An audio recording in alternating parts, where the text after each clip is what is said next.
तो चलिए आज एक ऐसी सच्चाई पर बात करते हैं जिसके बारे में ज्यादातर लोग बात नहीं कर रहे हैं। एआई प्रोटोटाइप का जाल। देखिए, एआई से फटाफट ऐप्स बनाने का आइडिया सुनने में तो बहुत कमाल का लगता है ना। लेकिन इसके पीछे एक बहुत बड़ा छिपा हुआ खतरा है। आपकी पहली एआई बिल्ट ऐप जैसे ही असली यूजर्स उसे इस्तेमाल करना शुरू करते हैं, वो क्रैश क्यों हो जाएगी? यही वो सवाल है जो आज के हमारे इस विश्लेषण के सेंटर में है। हम सब जो मिनटों में ऐप बनाने का सपना देख रहे हैं, उसके पीछे एक कड़वी सच्चाई छिपी है: प्रोडक्शन फेलियर। अब ये स्लाइड इस पूरी कहानी को एकदम साफ कर देती है। एक तरफ तो है एआई डेमो का सपना, जो मिनटों में तैयार हो जाता है, यूआई एकदम परफेक्ट दिखता है और सारे बेसिक टेस्ट भी पास कर लेता है। लेकिन दूसरी तरफ है प्रोडक्शन का डरावना सपना, जहां ऐप जरा सा लोड पड़ते ही फेल हो जाती है, खर्चे आसमान छूने लगते हैं और एक के बाद एक बड़ी बड़ी सिक्योरिटी की कमजोरियां सामने आती हैं। तो असली प्रॉब्लम पता है क्या है? एआई जो कोड बनाता है ना, वो बस ऊपर ऊपर से सही लगता है। ये हैप्पी पाथ के लिए बेहतरीन है, मतलब जब सब कुछ प्लान के मुताबिक चल रहा हो। लेकिन असल दुनिया में ऐसा कब होता है? एआई एरर हैंडलिंग और रियल वर्ल्ड की मुश्किलों के पीछे के लॉजिक को पूरी तरह से इग्नोर कर देता है। और ये सिर्फ कहने की बात नहीं है, आंकड़े भी यही बताते हैं। स्टडीज से पता चला है कि एआई से बने कोड में इंसानों के लिखे कोड के मुकाबले लगभग 1.7 गुना ज्यादा इश्यूज होते हैं। ऐसा इसलिए होता है क्योंकि एआई को आपके प्रोजेक्ट का असल कॉन्टेक्स्ट नहीं पता होता, वो तो बस पैटर्न कॉपी कर रहा होता है। और बात जब सिक्योरिटी की आती है, तो मामला और भी ज्यादा खतरनाक हो जाता है। एआई कोड में 2.74 गुना ज्यादा सिक्योरिटी से जुड़ी कमजोरियां हो सकती हैं। ये कोई छोटी मोटी बात नहीं है, ये एक बहुत बड़ा रिस्क है, क्योंकि एआई अक्सर पुराने और अनसेफ कोड पैटर्न से ही सीखता है। आइए जरा और गहराई में देखते हैं कि ये गलतियां असल में होती कहाँ हैं। सॉफ्टवेयर डेवलपमेंट के हर स्टेज पर रिस्क है। डिज़ाइन के टाइम पर ये रेट लिमिट्स या रिट्राइज जैसी ज़रूरी चीज़ें छोड़ देता है। डेवलपमेंट के दौरान ये N+1 डेटाबेस क्वेरीज जैसी प्रॉब्लम पैदा करता है, जिसका मतलब है कि ऐप लिस्ट के हर आइटम के लिए एक अलग क्वेरी भेजकर सिस्टम को एकदम धीमा कर देती है। और प्रोडक्शन में छोटी छोटी प्रॉब्लम्स जमा होती रहती हैं और धीरे धीरे पूरे सिस्टम को अनरिलायबल बना देती हैं। ये कुछ ऐसे पॉइंट्स हैं जो एआई से बने प्रोटोटाइप में लगभग हमेशा ही छूट जाते हैं। Rate limiting, observability, secure APIs और यहाँ तक कि लोडिंग और एरर जैसी बेसिक स्टेट्स भी गायब होती हैं। ये सिर्फ छोटे मोटे बग्स नहीं हैं, ये आर्किटेक्चर की बुनियादी खामियां हैं। तो सवाल ये उठता है कि डेवलपर्स आखिर इस जाल में फंसते ही क्यों हैं?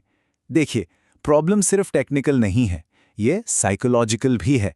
और ये हमें एक बहुत ही मज़ेदार नए कॉन्सेप्ट की ओर ले जाता है, जिसे कहते हैं वाइब कोडिंग। वाइब कोडिंग ये एक नया ट्रेंड है। इसमें होता ये है कि एआई का यूज़ करके तेज़ी से ऐसी ऐप्स बना ली जाती हैं जो देखने और महसूस करने में एकदम पूरी लगती हैं, लेकिन उनमें प्रोडक्शन में चलाने के लिए जो मजबूत इंजीनियरिंग की नींव चाहिए, वो होती ही नहीं।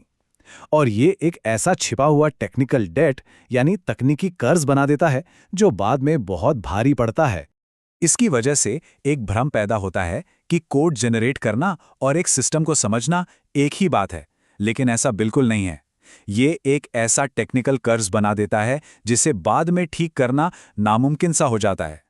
अगर आप इस बात से रिलेट कर पा रहे हैं तो इस विश्लेषण को लाइक जरूर करें और कमेंट्स में वाइब कोडिंग लिखें। चलिए, तो प्रॉब्लम की बात बहुत हो गई, अब सॉल्यूशन की तरफ बढ़ते हैं। इसका जवाब जल्दबाजी में नहीं, बल्कि एक डिसिप्लिन्ड इंजीनियरिंग वाली सोच में छिपा है। और हाँ, अगर ये जानकारी आपको काम की लग रही है, तो इसे अपने उन दोस्तों के साथ शेयर करना ना भूलें जो एआई से ऐप्स बना रहे हैं। और ऐसे ही डीप डाइव्स के लिए चैनल को सब्सक्राइब कर लें। तो मूल मंत्र ये है, एआई को एक बहुत टैलेंटेड लेकिन अनुभवहीन जूनियर असिस्टेंट की तरह समझिए, आर्किटेक्ट की तरह नहीं। ये एक बहुत पावरफुल टूल है जिसे मैनेज करना है। ये कोई एक्सपर्ट नहीं है जिसकी हर बात आंख बंद करके मान ली जाए। एक नाजुक प्रोटोटाइप को एक मजबूत प्रोडक्ट में बदलने के लिए ये 4 कदम उठाना जरूरी है।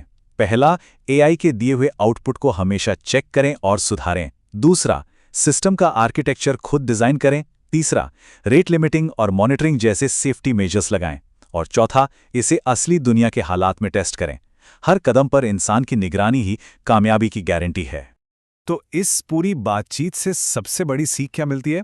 वो ये है कि असली ताकत एआई की स्पीड और इंसान की समझ कि अपराजय कॉम्बिनेशन में है।